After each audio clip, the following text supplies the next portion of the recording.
परंतु पहले तुम्हें यह साबित करना होगा कि तुम समझदारी से इसे संभाल सकते हो।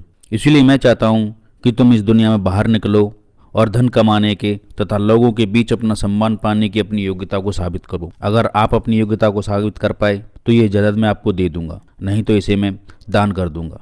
तुम्हें अच्छी तरह से शुरुआत करने के लिए 2 चीजें देता हूँ जो मुझे कभी नहीं मिली। जब मैंने दौलत इकट्ठी करना शुरू किया था तब मैं बहुत गरीब था। सबसे पहले तो मैं तुम्हें सोने की मोहरों से भरी यह थैली देता हूँ। अगर तुम इसका समझदारी से उपयोग करोगे तो यह तुम्हारी भावी सफलता की नींव बन जाएंगी। दूसरी बात, मैं तुम्हें यह मृत पात्र देता हूँ जिस पर धन के 5 नियम लिखे हैं। अगर तुम इन नियमों के अनुसार चलोगे तो तुम्हें योग्यता और सुरक्षा जरूर मिलेगी। आज से 3 साल बाद जब तुम घर लौटोगे तो अपने अनुभव मुझे बताना। अगर तुम खुद को योग्य साबित कर दोगे तो मैं तुम्हें अपनी जायदाद का वारिस बना दूंगा, वरना यह जायदाद पुरोहितों को दान कर दूंगा। उसके बाद नेमाजिर घर से ये मृत पात्र और थैली लेकर चला गया। एक नया शहर बस रहा था, निनेवे। वहां पर व्यापार की अच्छी संभावनाएं थीं। उसने निनेवे जाने का फैसला किया। उसे विश्वास था कि वहां पर बहुत से अवसर मिलेंगे। निनेवे के लिए रवाना हो गया। वह एक कारवां में शामिल हो गया। उसमें बहुत सारे उसके दोस्त बन गए। उसमें से 2 उसके करीबी दोस्त थे। उन्होंने आपस में बात की और कहा, यहाँ घुड़सवारी बहुत फेमस है, उस पर पैसा लगाते हैं और अपना पैसा डबल कर लेते हैं। नेमाजिर भी उनकी बातों में आ गया।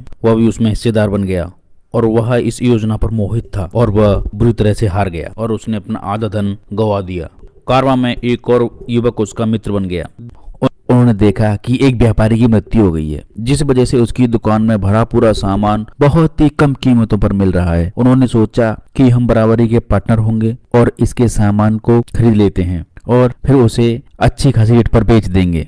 उन दोनों ने उस दुकान को ले लिया और अपने सामान को बेचने लगे। पता चला कि वह सामान इतना अच्छा नहीं था और वह दुकान भी उन्हें बहुत जल्दी बंद करनी पड़ी। जल्द ही उसके बुरे दिन शुरू हो गए और उसने नौकरी की तलाश शुरू की और उसे जल्दी नौकरी भी नहीं मिली, क्योंकि न तो उसके पास कोई ज्ञान था और न कोई प्रशिक्षण था जिसके माध्यम से वह कमा सके। उसने अपना घोड़ा बेच दिया और अपना गुलाम भी बेच दिया। उसके अतिरिक्त उसने अपने कपड़े भी बेच दिए ताकि उसे खाना और कहीं सोने की जगह मिल सके। हर दिन घोर गरीबी उसके करीब आती जा रही थी। वो बहुत परेशान हो चुका था। उस समय उसको याद आया कि उसके पिताजी ने उनको मृदा पत्र दिए थे जिस पर धन के 5 नियम लिखे थे। उन्होंने उसको निकाला और उन्हें बहुत ध्यान से पढ़ा।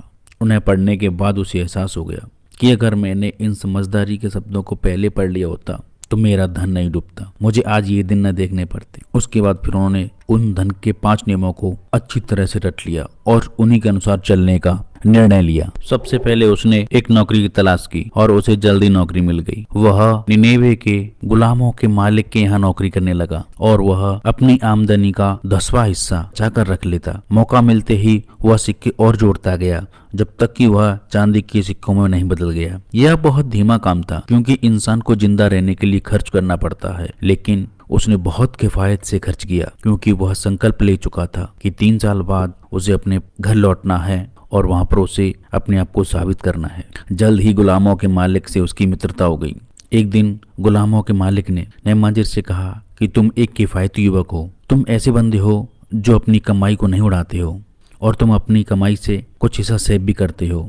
उसने कहा कि तुम्हारे पास अगर ऐसा धन है जो तुम्हारे काम ना आ रहा हो तो हम उसे एक अच्छी जगह लगा सकते हैं। उसने कहा, अगर तुम्हें मुझ पर भरोसा है तो मैं तुम्हें धन के लाभकारी प्रबंधन के बारे में बताना चाहूंगा। 1 साल में बाहरी दीवार पूरी बन जाएगी और प्रवेश द्वार पर लगाने के लिए कांचे के बड़े बड़े दरवाजों की जरूरत होगी ताकि शहर शत्रुओं से सुरक्षित रह सके। इन दरवाजों को बनाने के लिए निनेवे में पर्याप्त धातु नहीं है और राजा ने इस बारे में सोचा ही नहीं है। मेरी योजना है कि हम लोग अपना धन इकट्ठा करके तांबे और टिन के खदानों तक कारवां भेजें और वहां से, जो कि यहाँ से बहुत दूर हैं, वहां से हम निनेवे के दरवाजे के लिए धातु मंगवाएंगे। जब राजा कहेगा बड़े दरवाजे लगवाओ तो सिर्फ हमारे पास ही उसकी धातु होगी जिससे दरवाजे बन सके। इसके बदले में हम राजा से ऊंचे दाम ले लेंगे। अगर हम यह मान भी लें कि राजा हमसे धातु नहीं खरीदेगा तो भी हमारे पास धातु तो रहेगी जिसे हम ऊंचे दामों पर बेच सकते हैं। नेमाजिर को उसका प्रस्ताव अच्छा लगा। इसमें उसको धन के 3रे नियम की झलक दिखाई दी। धन के 3रे नियम के अनुसार अपनी बचत का निवेश समझदार लोगों के मार्गदर्शन में करना चाहिए। ऐसा करने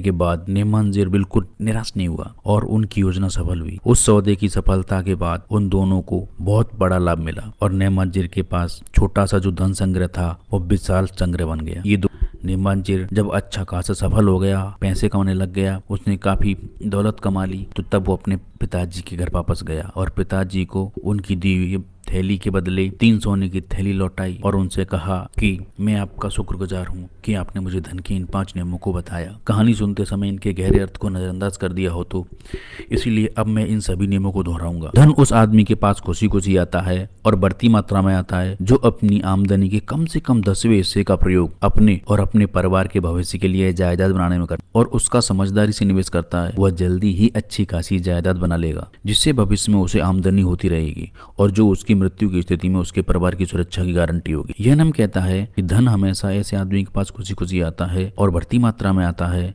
जो इसकी 10% को अपने लिए बचाता है। तो दोस्तों सबसे पहले यही है कि अपने धन में से कम 10% हिस्सा जरूर बचाएं। धन का दूसरा नियम कहता है कि धन उस समझदार मालिक के लिए जमकर मेहनत करता है जो इसके लिए लाभकारी काम खोजता है। धन का तीसरा नियम कहता है कि धन उस सावधान मालिक के संरक्षण में रहता है जो इसका निवेश सिर्फ समझदार लोगों की सलाह से करता है। धन का चौथा नियम, धन उस आदमी से दूर चला जाता है जो इसका निवेश उन व्यवसाय या उद्देश्यों के लिए करता है जिनसे वह परिचित नहीं है या जिनकी अनुशंसा समझदार लोग नहीं करते हैं। जिस व्यक्ति के पास धन तो होता है परंतु वह इसे संभालना नहीं जानता, उसे बहुत से लाभकारी सौदे नजर आते हैं। अक्सर उनमें धन गंवाने का जोखिम होता है। समझदार व्यक्तियों के अनुसार उनमें लाभ की बहुत कम संभावना होती है, परंतु धन का अनुभवहीन मालिक अपनी बुद्धि पर जरूरत से ज्यादा भरोसा करता है और वह अपने धन को ऐसे व्यवसाय या उद्देश्यों में लगाता है जिसके बारे में वो कुछ नहीं जानता। अक्सर बाद में जाकर उसे पता चलता है कि उसका निर्णय गलत था। इस तरह वह अपनी अनुभवहीनता के कारण अपना धन गंवा देता है। सचमुच समझदार व्यक्ति वह है जो अपनी बचत का निवेश उन लोगों की सलाह से करता है